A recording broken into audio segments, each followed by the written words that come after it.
வேதனை என்று கலங்கின நாட்களில் கிருபையே தாங்கிச்சே என்னேசுவே.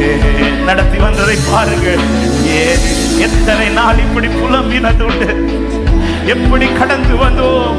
கிருபையே தாங்கிச்சே என்னேசுவே.